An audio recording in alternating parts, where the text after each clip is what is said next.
Farmer ID फसवणुकीपासून सावध रहा. नमस्कार शेतकरी मित्रांनो, MHB मराठी न्यूजमध्ये तुमचं मनापासून स्वागत. जर तुमच्याकडे फार्मर आयडी असेल तर हा व्हिडिओ तुमच्यासाठी धोक्याची घंटा ठरू शकतो. तुमच्या संमतीशिवाय तुमचा फार्मर आयडी कोणीतरी दुसराच वापरतोय का?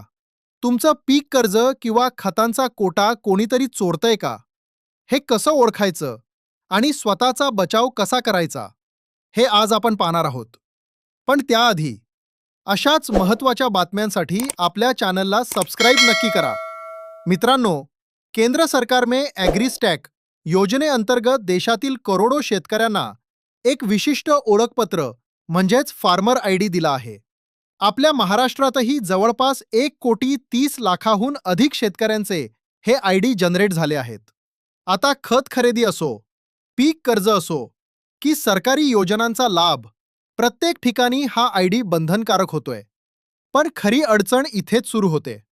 अनेक शेतकऱ्यांच्या जमिनी भाड्याने किंवा वाट्याने दिलेल्या असतात.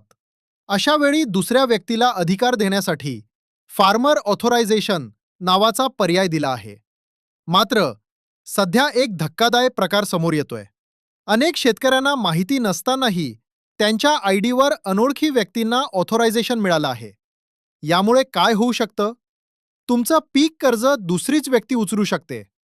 तुमच्या नावे मिळणारं खत कोणीतरी दुसरंच खरेदी करू शकतं. पीक विम्याच्या पैशात अफरातफर होऊ शकते. आता काय करायचं? तुम्ही लगेच mafard.gov.in या अधिकृत पोर्टलवर जा.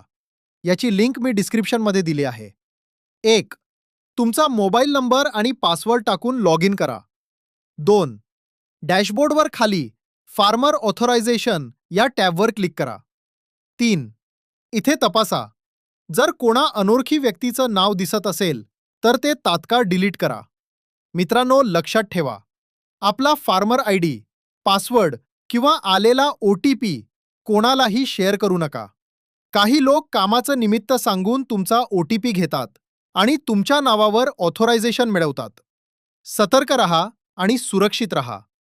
तर मित्रांनो, ही होती आजची महत्त्वाची अपडेट. ही माहिती महाराष्ट्रातल्या प्रत्येक शेतकऱ्यापर्यंत पोहोचवण्यासाठी हा व्हिडिओ जास्तीत जास्त शेअर करा.